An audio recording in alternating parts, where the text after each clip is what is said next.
All right, welcome everybody. This is Dr. Leslie, and you are watching my series, My Wellness Tribe, and I'm continuing some of the interviews with some amazing people I'm meeting along the way on my own health journey. And I have one of my newest friends here today, Daniel Johnson. He is owner of Effect Fitness. He's a certified personal trainer here in Nashville, Tennessee. He's been in the industry for 15 years, and I got the opportunity to have a session with him not long ago, and I was super impressed. And I wanted to have him on the show today because I want to talk a little bit about aging and weight management. So thank you, Daniel, for joining us today. Yes, thank you for having me. Yeah, so give everybody just a little bit of background on who you are, maybe how you got started, where you're located, what you're doing these days. Yeah. So I started in fitness. I was an athlete growing up and didn't really get into actual structured fitness until I got out of college.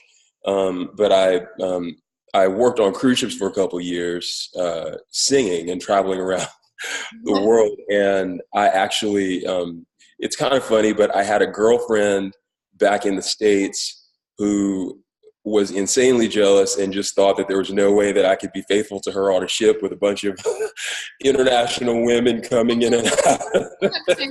Yeah. And so to prove her wrong, I stayed in my cabin and learned how to do push-ups in as many ways as I could. And that's how I got into fitness. That's love. That's love. That's really how it happened. I mean, that's what sparked my love of fitness. So I took it from the cabin to the cruise ship fitness facility, and then came to Nashville.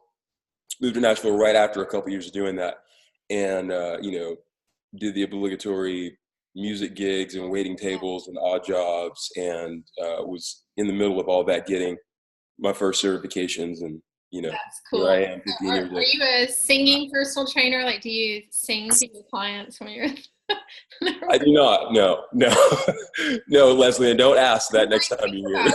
That's a great edge, it's Nashville. It might be a good gimmick for somebody. It wouldn't really work for me. Okay. All right, well, just stop. Yeah. So I wanted to talk to you today. I work with a lot of females in my practice, and a lot of us who are aging. I'm 51 years young, and a lot of my clients are 40s and up. And one thing that I've noticed and my clients are experiencing is, as women especially, I know this happens with men as well, so I don't think this is just about women.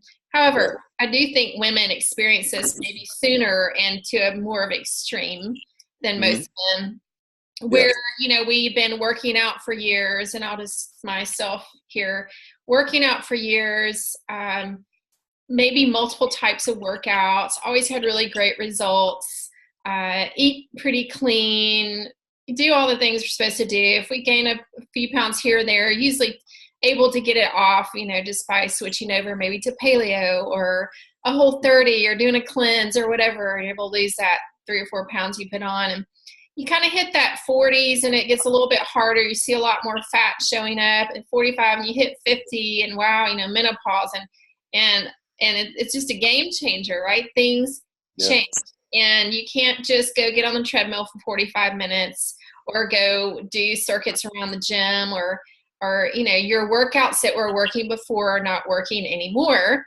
And the foods that you were eating before are not working anymore. And in fact, people will tell me, I think the biggest mistake we make is we eat less thinking that will work. And of course that doesn't work either. We know that puts your body into that starvation mode. But, I just am curious, wanted to have this conversation with someone who's in the fitness industry. And of course I have my perspective coming from the health and wellness arena, looking at other things, whether it's hormones, cortisol, there's all kinds of things that play into this. And, but as we age, our body changes, our metabolism shifts, especially I think as women.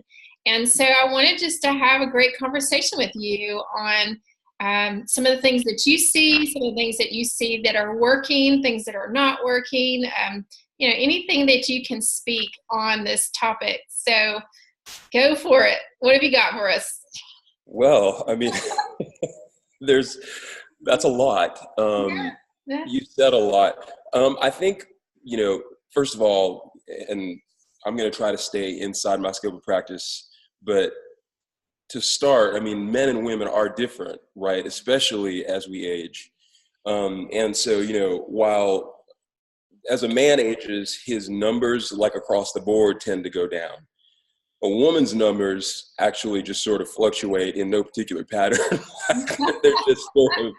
they're just sort of hormonally all over the place. Yeah, pretty much. So it's harder to predict or sort of establish a baseline.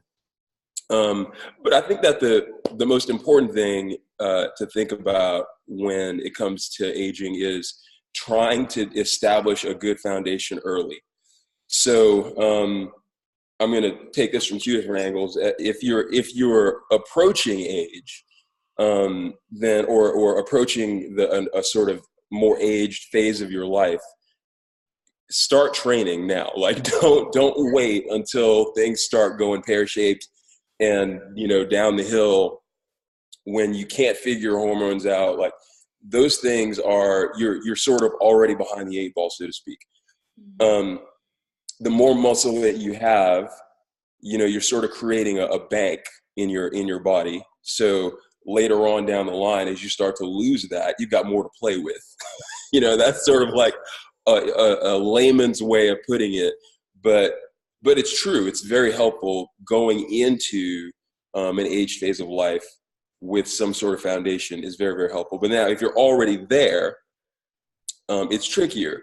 And obviously, what I see with my female clients is, well, but you don't understand, and my hormones are all over the place, whatever. And eventually, here's what it comes down to is that you sort of have to accept that this is happening and there's nothing you can do about it. It's a normal thing. It's physiologically, it's imminent, right? It's going to happen. So you can either tell yourself, I don't feel like exercising, or you can accept that it's going to be uncomfortable for a little while and commit to doing it, because not doing it will certainly put you further behind the eight ball. And there will be some times when you don't feel like doing, going for a walk, or it seems, even I'm sure that you experience this in your practice with people that are maybe experiencing bouts of depression. It's so hard to imagine that when you don't feel like exercising or taking a walk or getting around people, that doing that would make you feel better. Like it's odd to think that doing the thing that you certainly just don't want to do is going to make things better. But it really can. It really can. And sometimes, physiologically, the way that the human being works is that you are exposed to stimulus. That stimulus is, some sort of quote unquote stressor, and it causes your body to adapt, and then you get stronger. That's the way that we work, and we have worked like that for many, many years, and you're not going to change it because, you're uncomfortable with the prospect. So it's just kind of one of those things. And it's a tough thing. You can't say that to somebody the first day they walk in the gym, but after a few sessions, hopefully you can just kind of have that conversation when you're invited to have it. So tell me, why do you think that, for instance, at this age, I used to be I could go run, 5 miles and stay fit. Now I run 5 miles and it does nothing for me. So, I'm sure I'm burning calories, but things have definitely changed. So the body's not reacting the same. And, there are researchers out there, and I have seen this to be true for me, that kind of as you're 45 and over, you need kind of those shorter, when it comes to cardio, those shorter burst training, HIIT training, high intensity training, where you can burn, because you have the afterburn is longer, right, than just going to the gym for an hour, which works for me. I'm all about, I'd rather, work out really intensely for 15, 20 minutes than, an hour on the treadmill any day. Right. Tell us a little bit about why that's happening, especially, as we hit the 40s and that starts to change. Well, again, this is like a very layered conversation, or a very layered issue. What I would say is why things aren't working the same when you get to a certain age is just simply that you're not the same. Mm-hmm. One of the things that you'll see when people are younger is that they exercise often out of ignorance, like for the sake of exercising. We're usually a little more active younger. We start running because we hear that it's good for us, or, we start doing whatever it is that we do, that we venture into, because we know colloquially it's a good thing to do. So there's no actual target in regard to the activity. So it's not like you're running in order to increase your VO2 max, or you're not thinking, ooh, I want to burn this much body fat. Most people that age have never even had a body fat test. So it's, you're not really concerned with those things. You're also in a different stage of your literal physiology. So you're in more of an anabolic phase. So much of what you're doing is going towards building a stronger body. As you get older, you're declining. You're now in a phase of life where you're not building. You're not, if you're a woman, you're not going to be most likely reproducing, right? Hope not. Yeah. Right.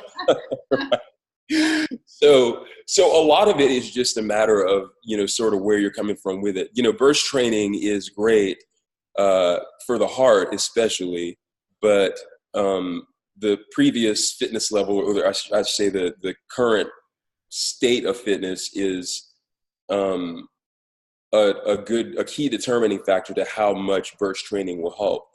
I think too, sometimes people get high intensity training mixed up with high intensity interval training. Those are two different things. So there are different ways to vary the intensity or increase the intensity when it comes to moving the body in exercise. And you could do that by how long you do something. You could do that by how hard something is, how hot it is. I mean, there's so many different ways to vary that. Yes, as you get older, being in that phase of life, long treadmill runs, those things are not the greatest thing. And they weren't probably really that great when you were younger either. Your body just didn't have the amount of mileage it does now on it. So it could absorb that. Back then, and not as much fat to be burned. Well, yeah. You just had more tread on the tires. So your body's going to read that a lot differently. It's going to bounce back faster. I mean, now when I go to play basketball, I'm sore the next day. That never happened. I used to play basketball 6 days a week. If I jump up and land on the ground a certain amount of times, my body's going to feel that the next day. That didn't used to happen. So it really is just understanding where you are, and also, having a target with your fitness. You're not just running, or you're not just sort of following the bouncing ball, but what goal is it that you're trying to accomplish, and doing that thing to take you to that place. Well, I like what you said, that we're not the same person, and so it does seem silly to keep trying to do the same exercises that we did when we were someone else, when our body's just different. And yeah, absolutely. I know that one of the things that you talked to me about was, look, if women, our body fat increases as we get older, just does, especially after menopause, then it really goes up. And so it could. The best way to burn fat is with more muscle, correct? And we're losing more muscle as we age. So what's kind of your strategy for someone? Let's say I walk into your gym, I'm 51, I'm like, hey dude, I got more fat than I've ever had in my life. I got less muscle than I've ever had. Obviously your goal is going to be to increase my muscle mass, correct? So I'm guessing that would be the strategy here. Yeah, absolutely. So you want to stimulate muscle. Probably the first thing that we would do is, make you do 225-pound squats. And if you can handle that, I'm just kidding. Oh my, really? I'm just kidding. I'm kidding. But I think I'm kind of strong now. But no, really, I do think that as people get older, they underestimate, especially women, they underestimate what putting your body under weight can help. Now, neurologically, your body can experience intensity differently. So, I mean, if you are doing push-ups, it doesn't have to be that you're throwing up a barbell. But lifting heavy things is important. And the older that you get, the more important it is, especially, raising the intensity of that a little bit. So not just, sitting on the machines. Now, this is all, relative to the person. So intensity is a relative issue. It's a relative factor to discuss. For me, doing burpees a certain way can be really intense. For a person 20 years older than I am, and I'm 43, 20 years older than I am with knee injuries or whatever, maybe they, change it from such a dynamic movement to a little more paced movement. But you pick up the intensity as you go with it. You change the intensity variables as you get stronger and more capable. But these things really help to stimulate muscle mass, bone density. Those things are important as you get older. There's even a study from a while back that indicated using higher intensity training helps balance, which, or dynamic balance, that is. So if you're, for example, doing a squat thrust, which can be done lots of different ways with many different tools, then you're stimulating many, many muscles in your body. So doing compound movements are really important. And if we got a person like you at your age at your fitness level, the first thing, we talked about this, I think that there's some things that you could do that are different that you might not think would be helpful. But the older that you get, the more important it is, protein synthesis goes down. You got to make sure you get enough protein. And, I know that people overstate the importance of protein as a general thing, but going into your older age, it's more important. And the more muscle you have, the better you'll utilize protein. Yeah. So yeah, I mean, there's so many factors. It's not just one thing.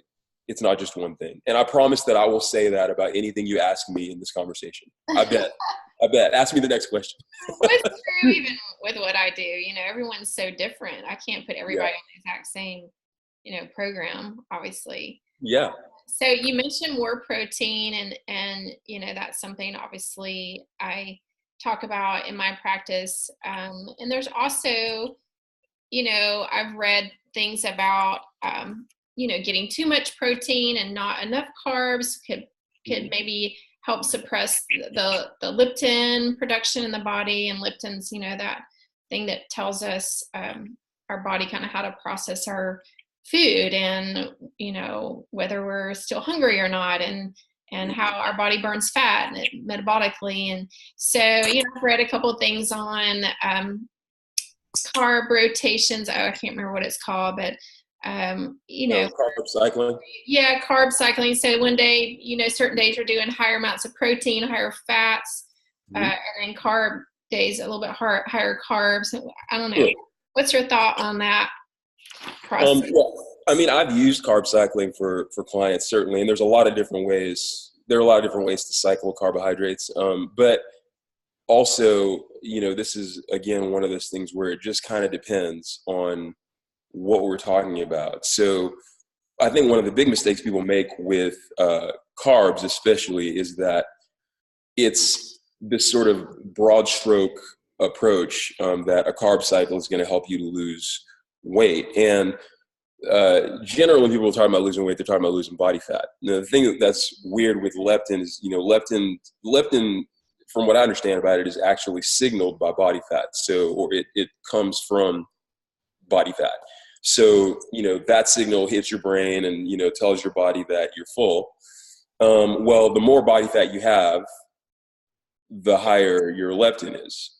And so you want to, with carb cycling, the idea is that you are depriving your body of carbohydrates, which will raise the insulin level in your body, which will keep your body fat from metabolizing as quickly.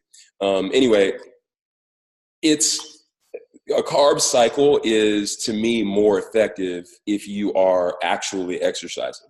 So what people will do often is that they'll do a carb cycle, but there's no activity to really justify the amount of carbohydrates that a person is taking in. So, having carbohydrates once every 3 or 4 days, that's great. But again, what goal is it that you're trying to accomplish?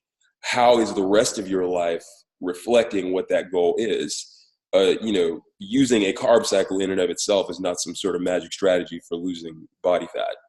It can be, it can help, and it could work for, any number of people. But again, there's so many factors. It's just, it's not a role in a play by itself. It's not a monologue.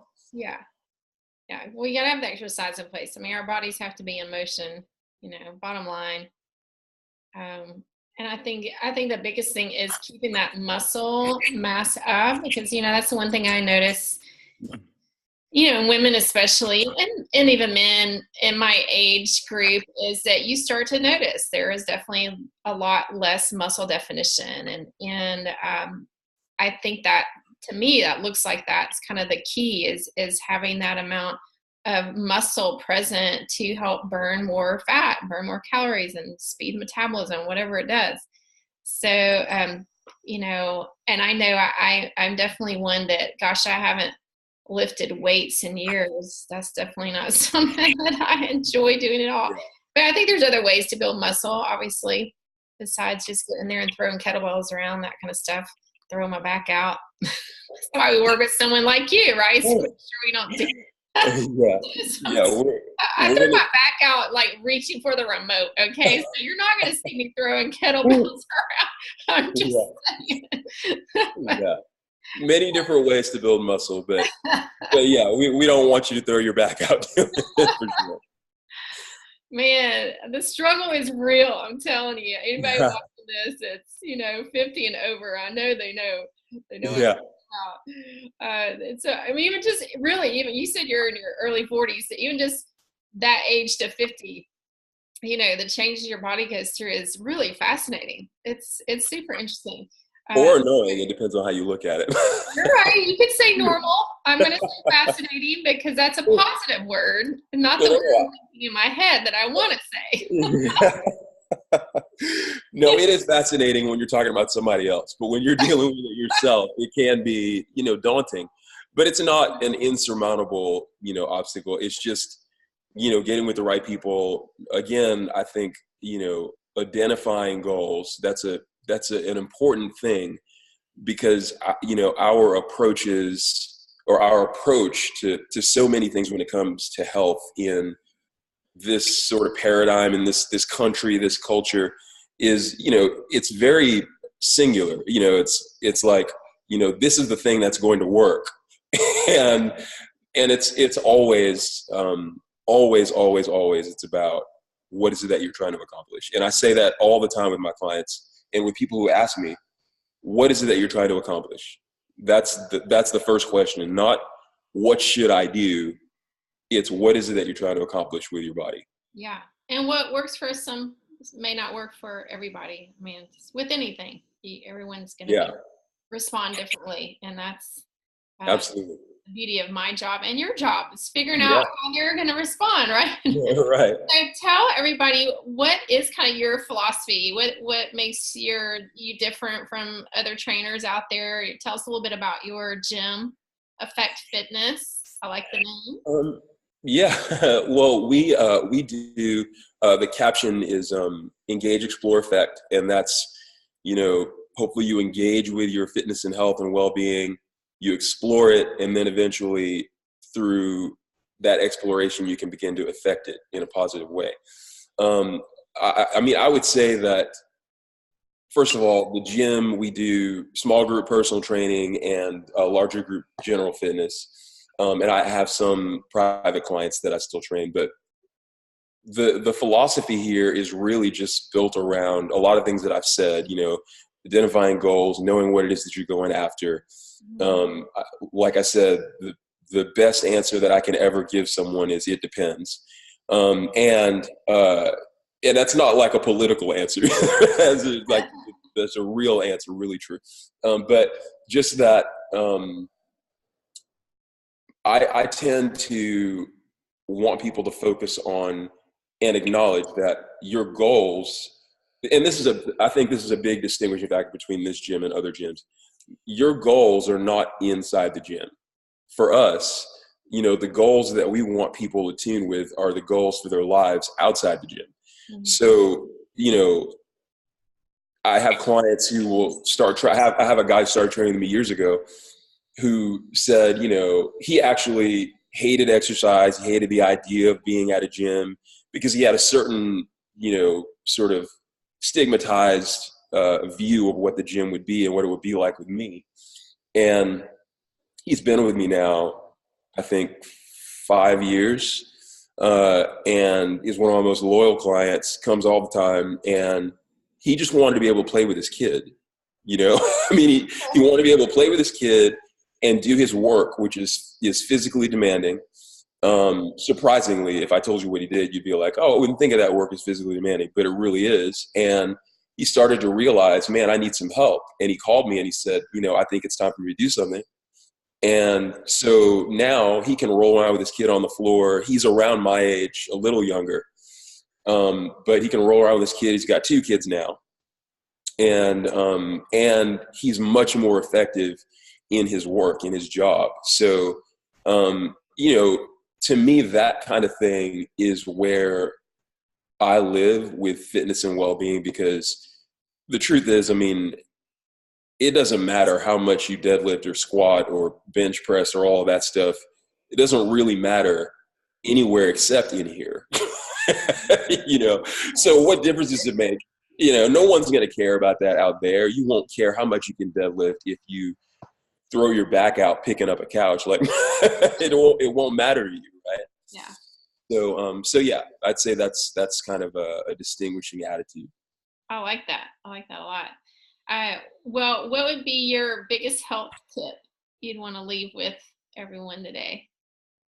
Your favorite health tip? Or I don't know. What are you passionate about? I really think that just in terms of things that we've talked about, identifying your goal and making sure that whatever it is that you're doing is getting you to that goal. And, the funny thing about that is that that's not just fitness. That's everything, right? That's really everything. If you talk to goal setters and, organizers, and they will say in some maybe slightly different terminology, but they will say basically the same things. So, I would say for me, that would be my best health tip, is just when it comes to what you're eating, how much of it you're eating.